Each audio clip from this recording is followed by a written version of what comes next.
Bonsoir à tous, ravi de vous retrouver dans ce nouveau journal des Jeux Olympiques de Milano Cortina.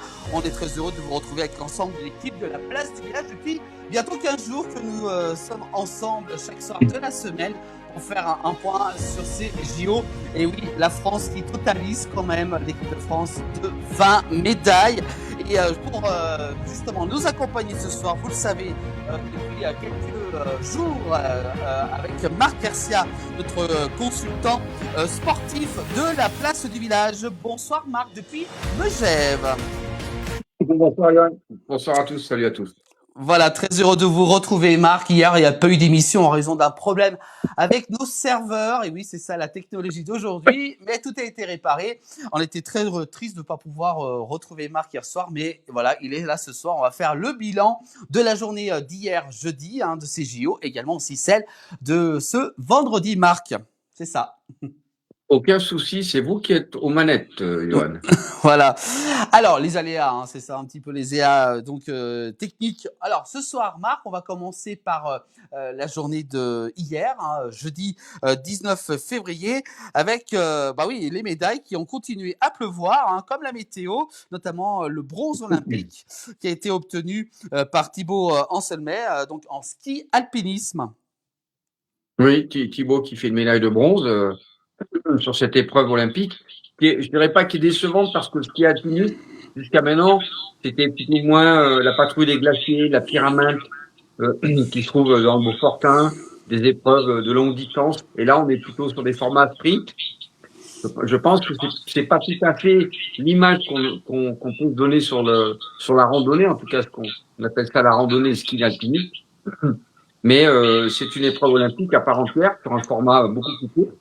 Une médaille de bronze pour Thibaut, sachant qu'il est passé Rallye Pâquerette en demi-finale et en finale il était plutôt derrière et puis il a compensé sur la dernière portion, l'avant-dernière, et du coup il a pu remonter un peu les gars et avoir cette magnifique médaille de bronze. Ouais. Belle médaille qu'on a pu voir hier. Voilà, bravo à lui. Bah oui, grâce à lui également, le compteur des médailles a continué à monter. C'était hier, Marc. De belles images également aussi qu'on a pu voir. Ouais, et puis oui, très belles images, malgré une météo assez capricieuse là-bas en Italie.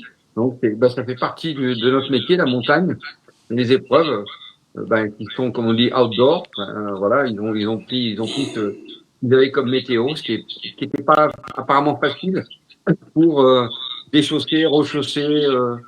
Il y a eu un peu de certains coureurs, et notamment Émilie, on va en parler après, qui passent au travers quand il a fallu remettre le matériel, remettre les skis pour des phases différentes. Donc oui, hier il y avait pas une météo exceptionnelle pour ski alpinisme.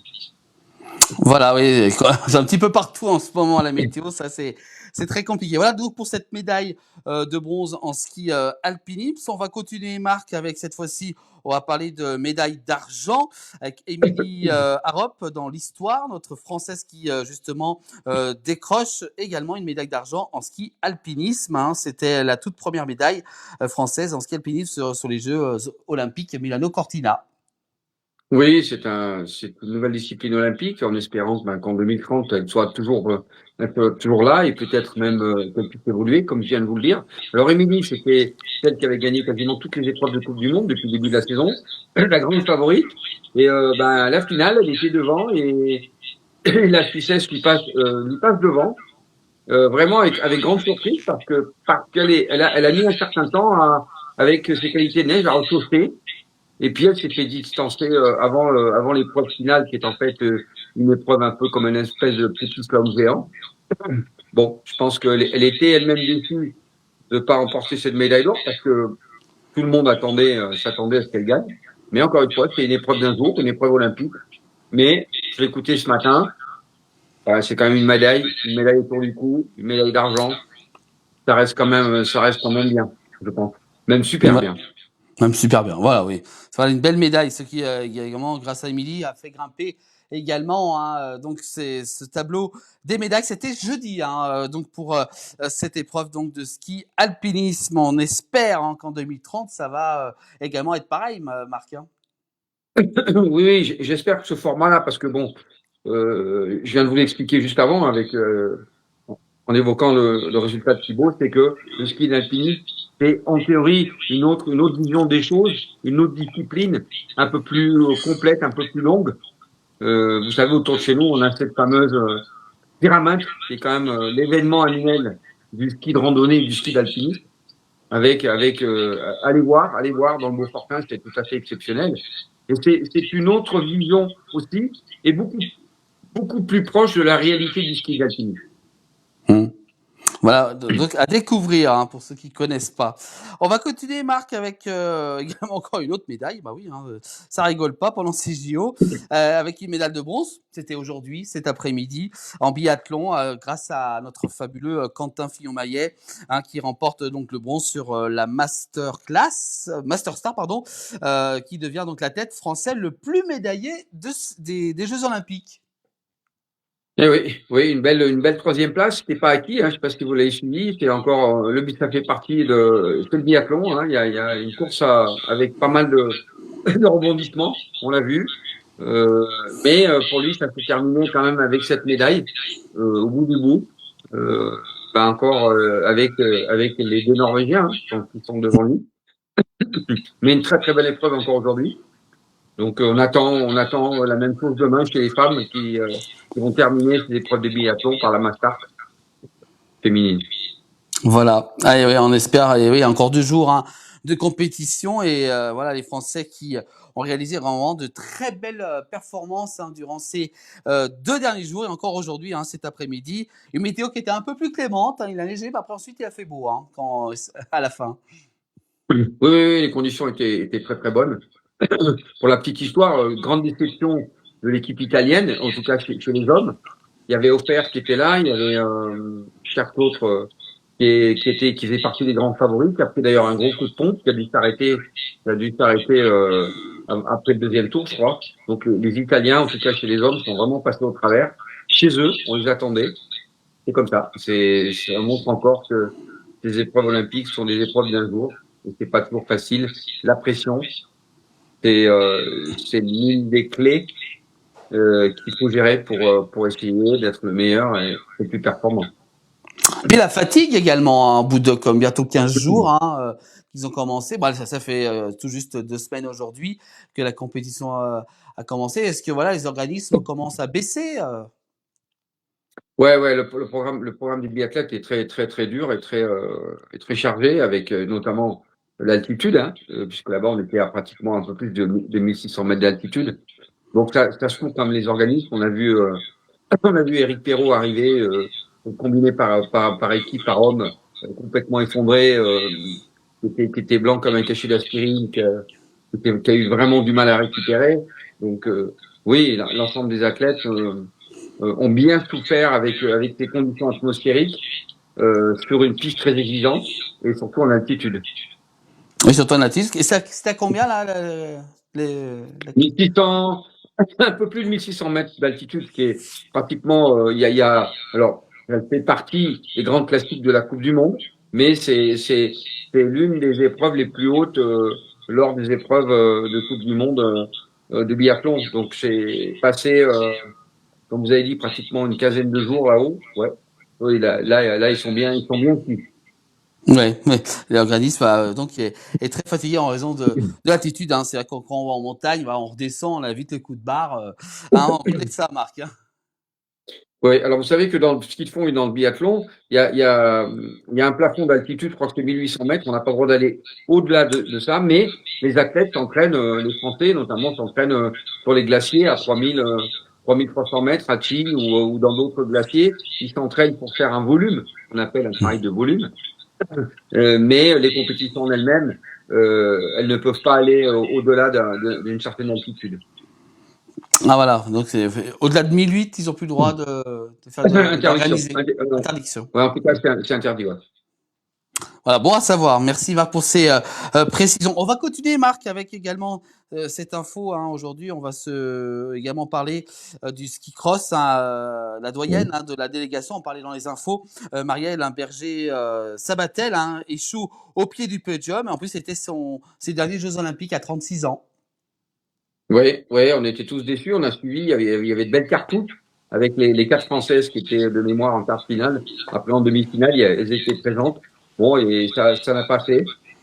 Une piste, encore une fois, ski cross, qui n'est pas non plus dans la tradition du ski cross. C'est-à-dire que on a vu ces dernières Olympiades avec des border cross et le ski cross, très technique, très exigeant. Et là, on avait plutôt un format de piste très plat, avec très peu de technicité.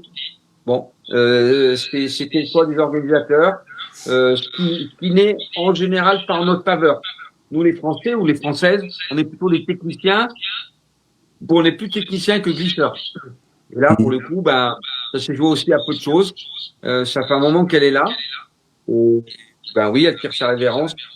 Ça fait un moment que dans le côté féminin, qu'on cherche ce podium et ces médailles d'or olympiques qui étaient arrivées, rappelez-vous, à ce titre chez les garçons, 1, 2, 3.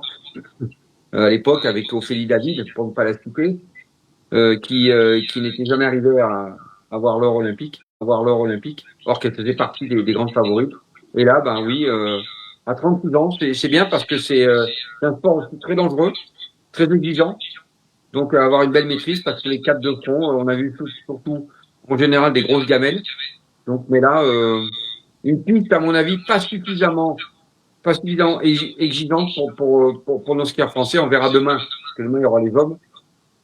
Mais c'est pas en notre faveur non plus. Tout comme le job spécial, homme, tout comme certaines disciplines qu'on a pu voir.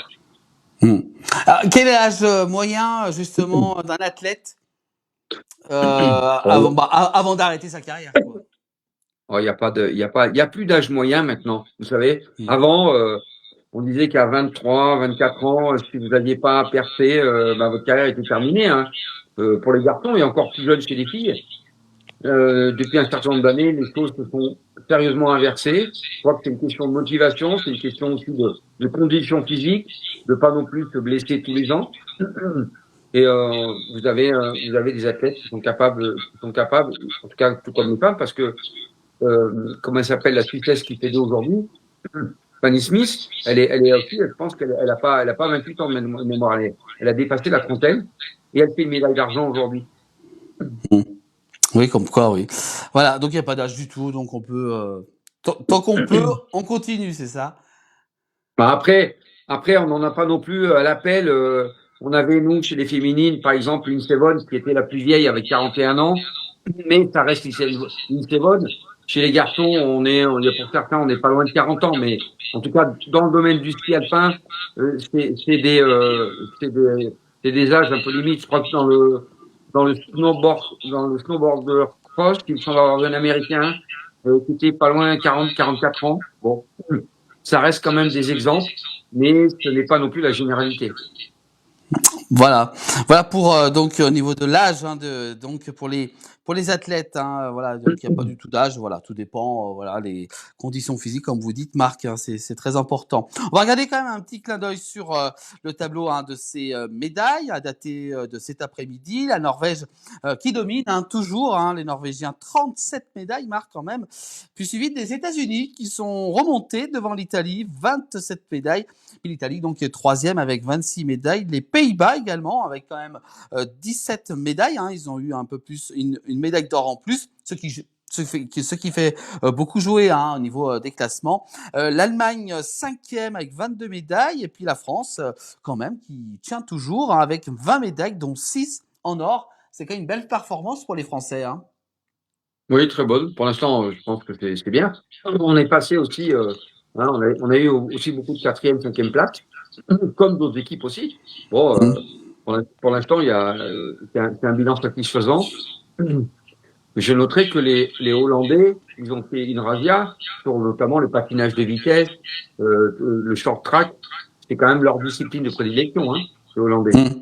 Voilà, c'est vrai. Voilà, on va regarder la suite du classement également avec les Canadiens 11e, 12e la Chine, l'Australie, hein, qui également, voilà, on peut voir tous les autres pays également, hein, qui participent à ces JO. Puis en bas du tableau également, la toute dernière partie, voilà, du tableau qui est au milieu, avec la Belgique qui est donc dernière avec une seule médaille. Voilà pour donc ces tableaux donc de médailles. Et ça continue demain, samedi et dimanche. Faut quand même souligner Marc, quand même, faut pas oublier.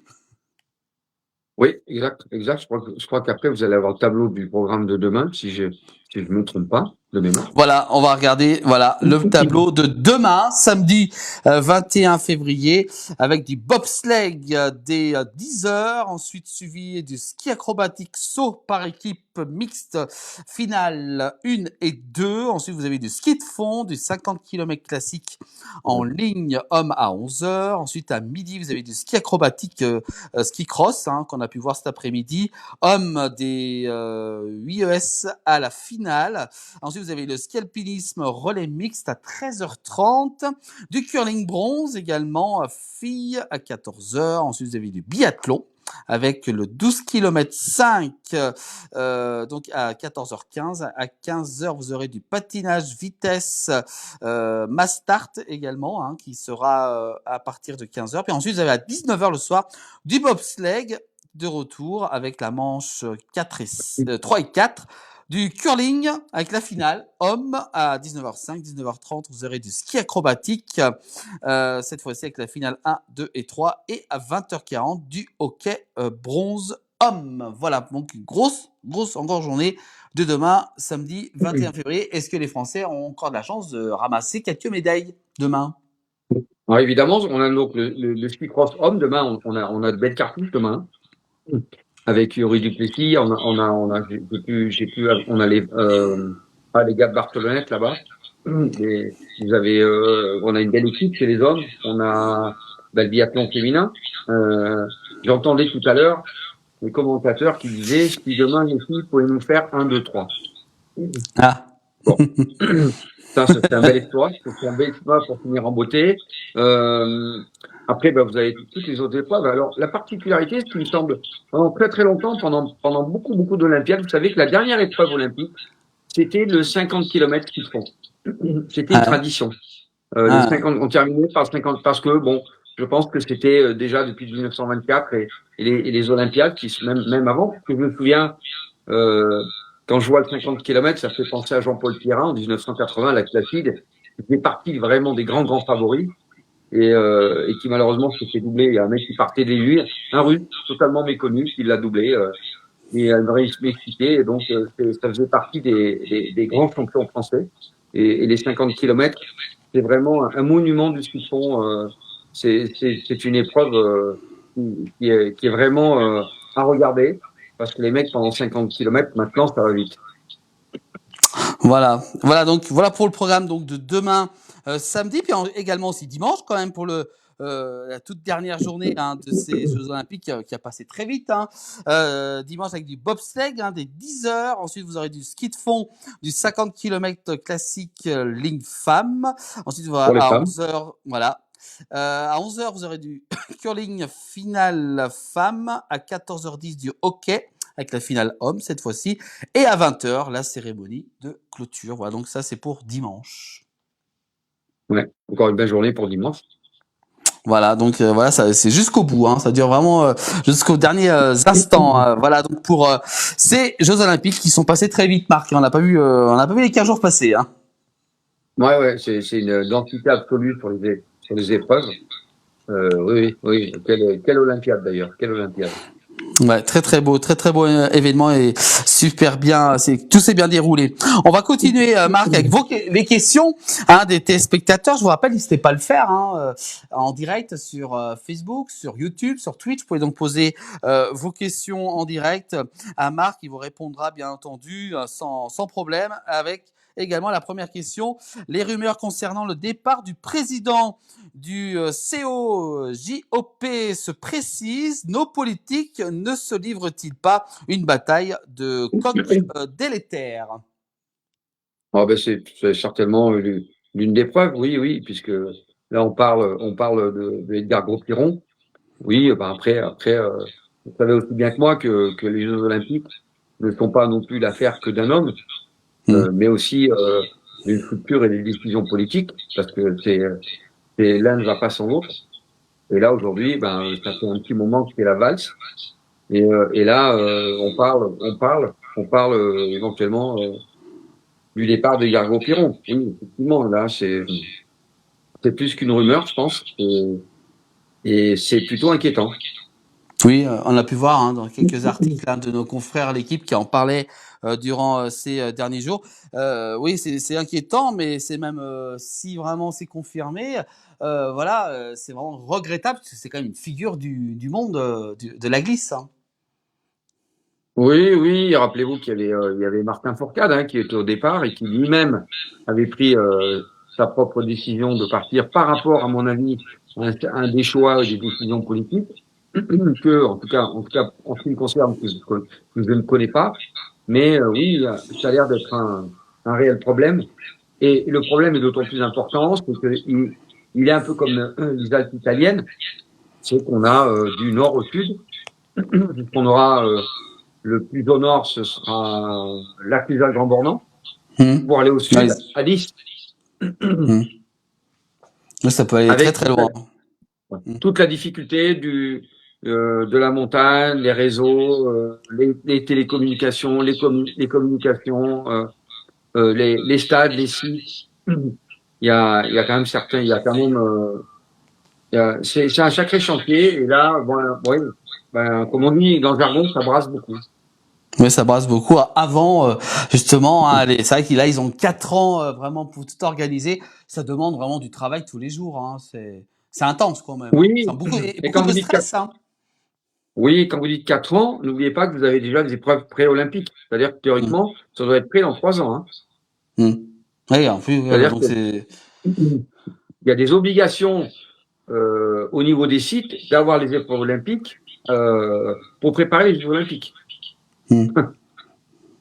Et vous pensez qu'il va partir au Paris Gros-Piron ou parce que c'est un Ça, peu flou. oui, c'est un peu flou. Peut-être, je sais pas, peut-être qu'il fera partie de. J'imagine qu'il sera parmi les invités d'honneur pour la fameuse soirée à Albertville. Peut-être ce sera l'occasion. Je sais pas si le public de Paris a réservé nos places, mais ce sera peut-être l'occasion de poser la question à Edgar. En tout cas, Voilà. ça fait la une des journaux et cette rumeur s'amplifie de plus en plus. Voilà, donc on en reparlera donc dans nos prochaines émissions. Oui, on parle justement de la soirée du retour, le grand retour des athlètes qui se déroulera du côté d'Albertville. Ça sera ce lundi 23 février à la Halle Olympique. Alors j'ai pu voir cet après-midi que tout est complet au niveau pour assister, car c'était totalement gratuit la soirée. D'accord. Est-ce que les médias sont invités? Il faut en parler à notre ami de Paris, à notre président. Voilà, tout à fait, voilà. On espère qu'on sera sur place. On va essayer donc d'aller faire un tour justement sur place. On va continuer avec une autre question qui vient d'arriver. Voilà, avec quand on compare le business du ski alpin à la pauvreté des moyens de la Fédération française de ski, on se dit qu'il y a un problème de financement et donc de performance. Nous pose justement cette question à Bob Toussaint sur YouTube. Oui et non. Alors, je vais vous exposer certaines situations. Effectivement, que le nerf de la guerre, c'est les budgets. Comment on fait en sorte d'avoir des équipes cohérentes. On parle notamment, là, on a vu les dernières épreuves, le pike, le big air, les skis pas acrobatiques, boss, mais le saut, toutes ces disciplines, ce qu'on appelle ça alternatives. On n'a pas de matelas, on n'a pas de structure pour préparer nos athlètes. Donc là, effectivement, on parle du budget. Mais pour la petite histoire, en 1987, il y a eu des championnats du monde à Crans-Montana, qui d'ailleurs auront l'année prochaine les championnats du monde de ski alpin. Et la France, à l'époque, avait quasiment 2 à 3 fois les budgets des autres nations. Et on a remporté quasiment 0 médaille. Et là, ça avait été une grande décision en disant oui, mais finalement, on a des budgets et qu'on n'a pas de résultat. Donc, vous voyez, mais ne nous voilons pas la face. C'est pas parce qu'on a des budgets, si les erreurs sont faites, si les stratégies sur les préparations et tout ce qui va avec, bah, vous pouvez avoir tout l'argent du monde. Si votre logistique est pas suffisamment bonne, vous avez beau avoir les meilleurs fantassins de la planète, si la logistique et les stratégies sont pas bonnes, bah, de toute façon, vous passez au travers. Et c'est à mon avis ce qui s'était passé à l'époque. Donc aujourd'hui, il faut pas non plus se mettre derrière ce sujet qui date maintenant de pratiquement quoi, 30 ans, hein, oui, un peu plus de 30 ans. Ça va faire 40 ans l'année prochaine. Donc oui, évidemment que c'est le nerf de la guerre. Le milieu de la montagne, et notamment spécifiquement pour la discipline que je représente, le ski alpin, ben, ça coûte de l'argent, mais pas que le ski alpin non plus. C'est comme ça. Il faut trouver des moyens, il faut trouver des points d'appui, et c'est pas la chose la plus simple. Voilà, Mais c'est vous ça. savez, moi, quand moi j'ai fait du ski pro, je suis parti faire du slalom parallèle. Je suis viré de l'équipe de France en 83, pour la petite histoire. Je suis parti faire du ski professionnel. J'ai personne qui m'a aidé. Hein. Je suis parti à fleur au fusil au Japon et je me suis, comme on dit, levé le cul le matin pour m'entraîner, pour essayer de gagner des compétitions. Et j'ai eu aucun partenaire et aucun sponsor pendant un certain temps. Voilà. Et ça a demandé des efforts et des investissements.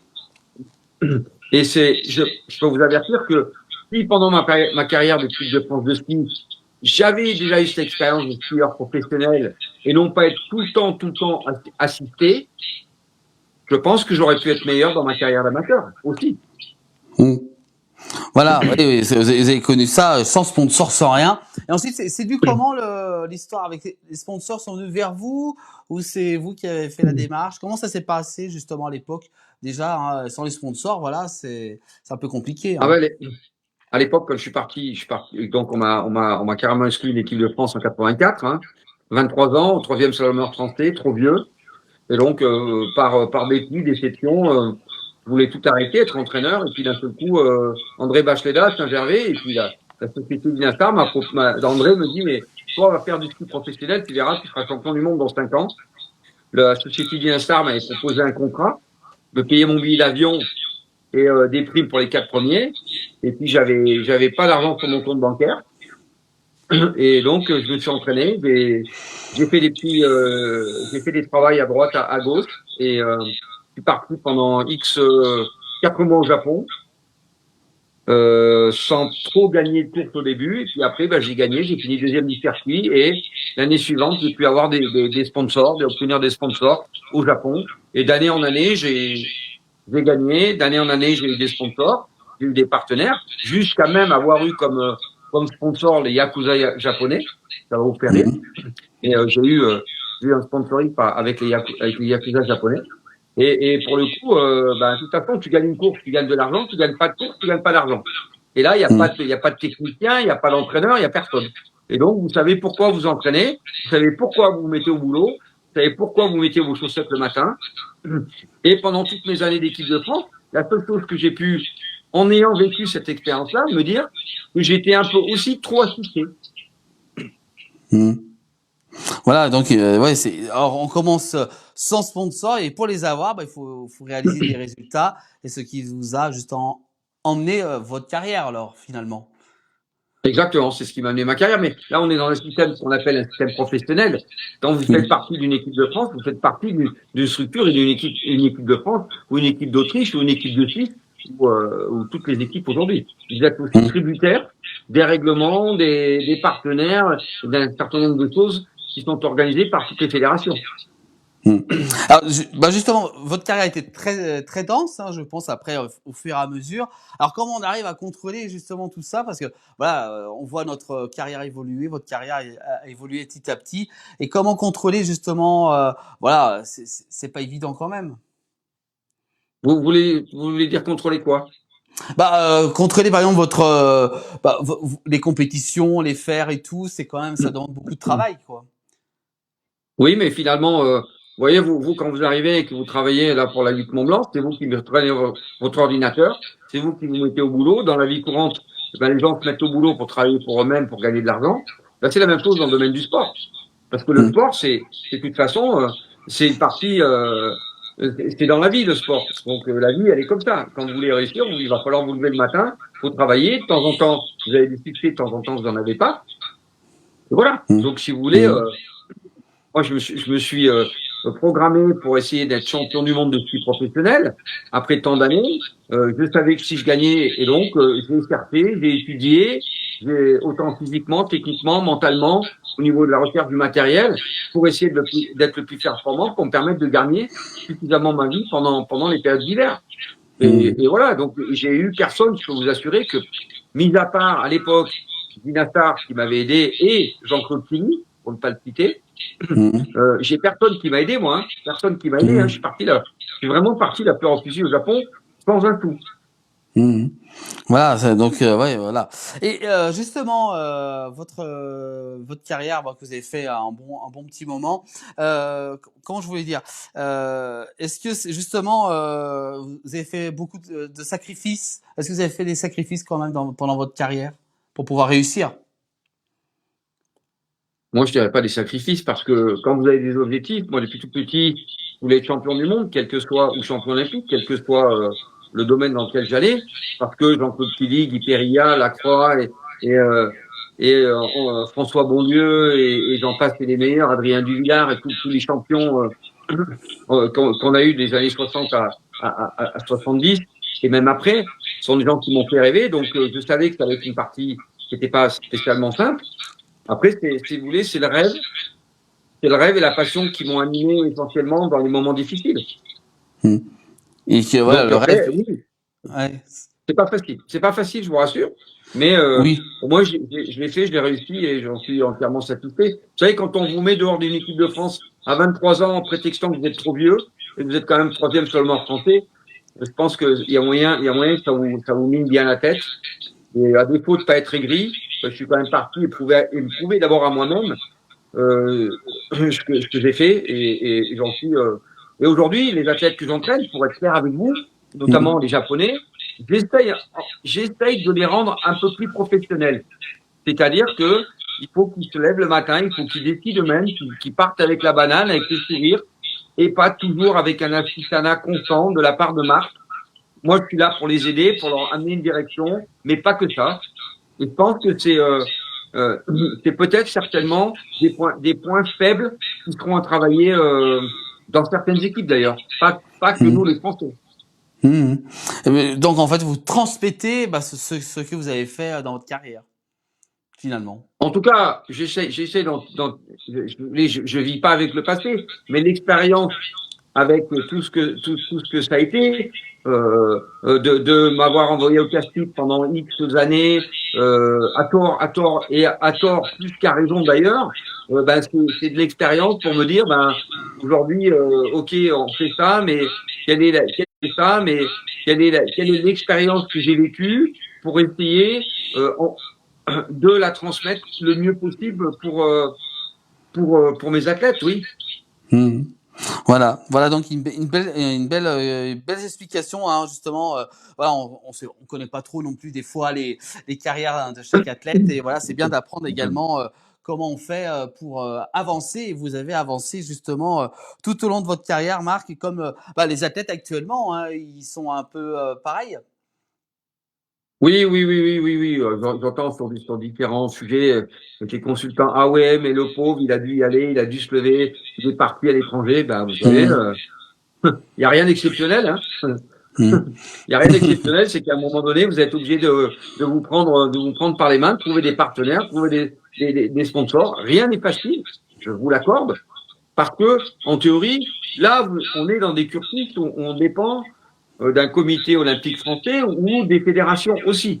Or, le ski professionnel tel que j'ai fait, je ne dépends d'aucune fédération. Je suis moi-même un skieur professionnel à part entière. Mmh. Voilà. Ouais, et puis justement, on a Pierre, hein, qui nous pose une question. Consultant spécial pour la Fédé, ça vous botte? Il demande Pierre. Ça me fait rire. Ouais, cette Ouais. question, elle a été souvent posée. Si t'es pas consultant, on parle d'entraîneur ou d'encadrant. Euh, moi, je reste toujours ouvert à beaucoup de discussions. Euh, j'ai jamais comment dirais-je, les choses n'ont jamais été abordées parce que les gens connaissent plus ou moins mon caractère. Je suis quelqu'un d'intransigeant, dur avec moi-même, dur avec les autres. Je suis pas là pour raconter la lune non plus. C'est pas parce que je fais partie d'un système que je défends corps et âme un système, pour le coup. Euh, donc, si vous voulez, quand vous êtes dans un système, on l'a évoqué tout à l'heure, sportif ou politico-sportif, eh ben, il faut faire aussi, malgré tout, certaines concessions. Et de temps en temps, ça me concerne pas du tout, si vous voulez. Parce que déjà, quand je suis comme ça c'est pas du tout de la prétention, le regard des autres m'importe peu. Je garde mes objectifs, je suis franc avec moi-même, franc avec les autres, qui dérange beaucoup. Et puis, donc voilà, après, consultant, vous savez, oui, pourquoi pas, mais pour l'instant, c'est pas le cas. J'aurais aimé être peut-être un peu plus aussi abordé pour les Jeux Olympiques de 2030 par l'expérience que j'ai et la diversité que j'ai de connaissances dans le domaine du ski et de la montagne en général. Mais c'est comme ça, vous savez. Moi, je suis parti au Japon, personne m'a aidé. Hein. Donc, vous savez, j'ai plus souvent été critiqué qu'autre chose.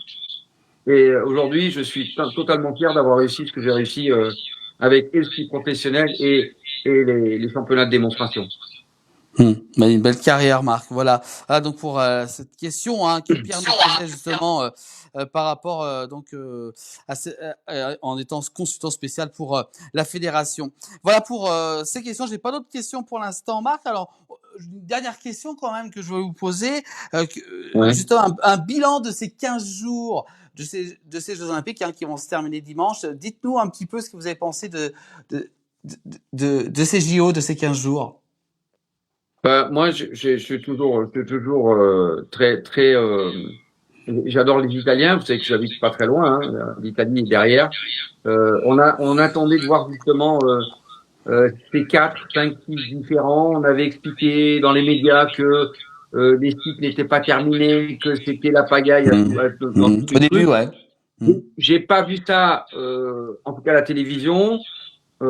J'ai trouvé de belles épreuves, un peu de déception pour nous ski alpins parce que j'attendais beaucoup plus de spectateurs sur le terrain. En théorie, l'Italie c'est quand même un pays de neige et avec les tombas et autres, c'est quand même le pays du ski alpin aussi. J'ai pas vu autant de spectateurs sur le terrain que j'aurais pu l'imaginer. C'est vrai. Ceci étant, après, on voit les autres épreuves avec beaucoup de spectateurs, des spectacles incroyables. On a vu le patinage artistique, entre autres, exceptionnel chez les garçons, chez les femmes hier. Et puis le short track, le patinage de vitesse. Enfin bon, il y avait vraiment, comme je dirais, à l'italienne, comme leur cérémonie d'ouverture, la classe.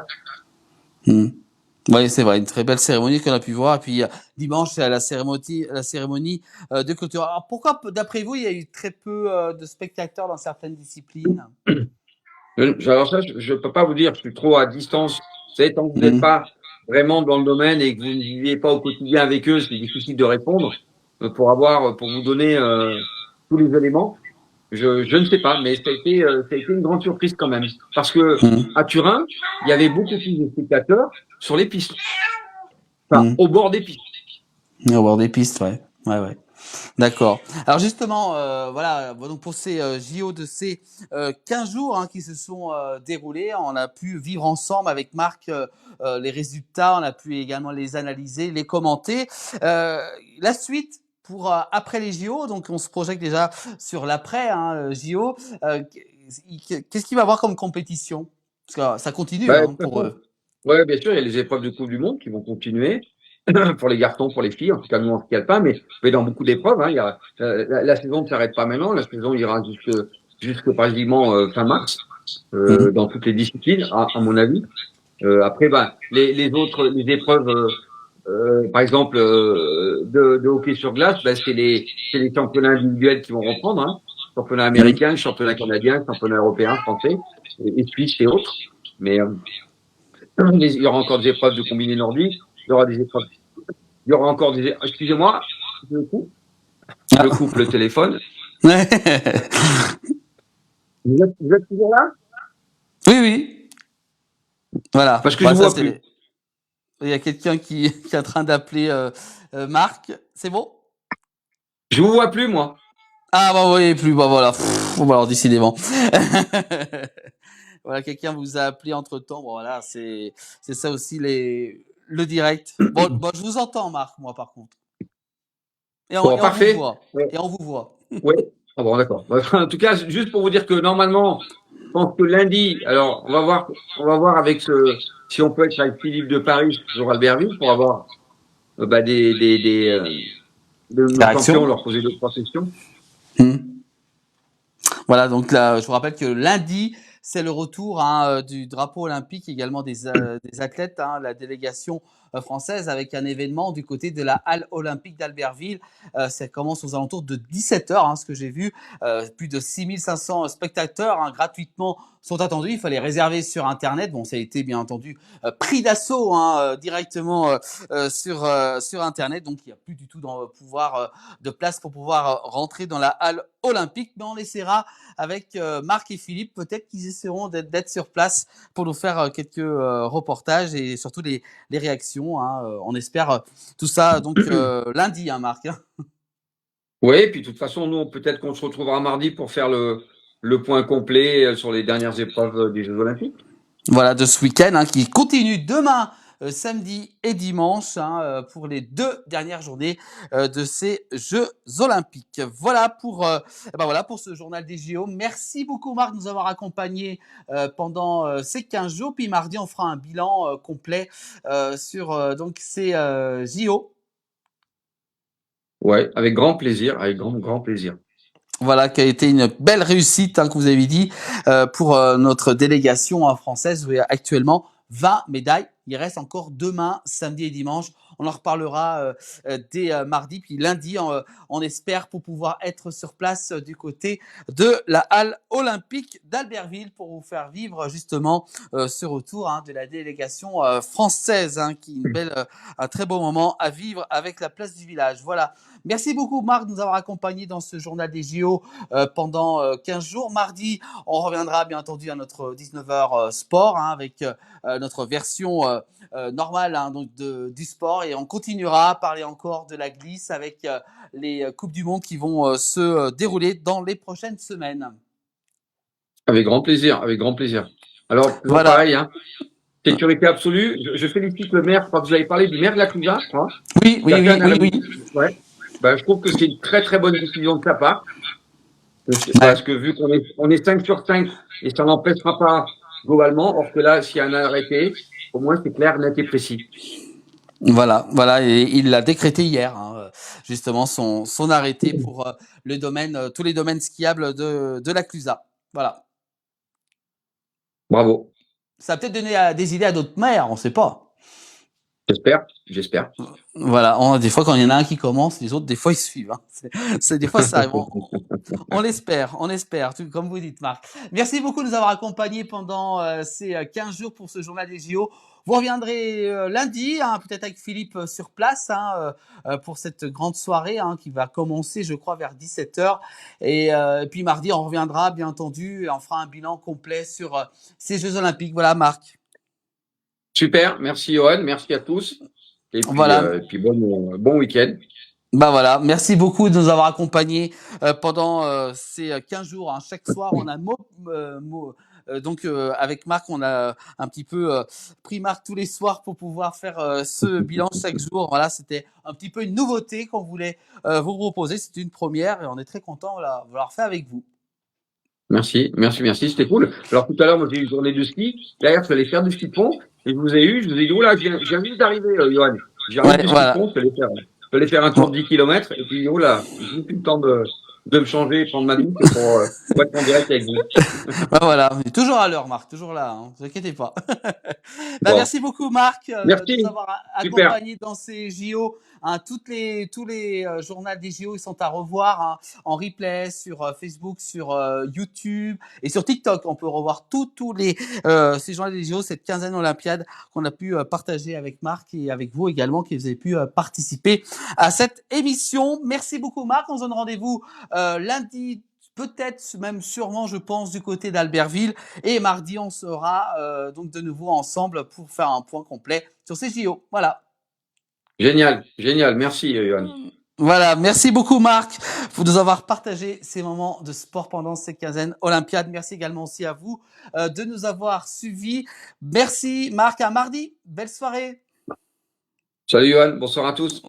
Voilà, voilà pour ce journal des JO de ce vendredi 20 février. Vous pouvez bien sûr retrouver le journal des JO en replay sur l'ensemble de nos plateformes de la place du village à consulter sur Facebook, sur YouTube également aussi, sur TikTok. Merci à vous tous de nous avoir suivis donc pour ce journal des JO.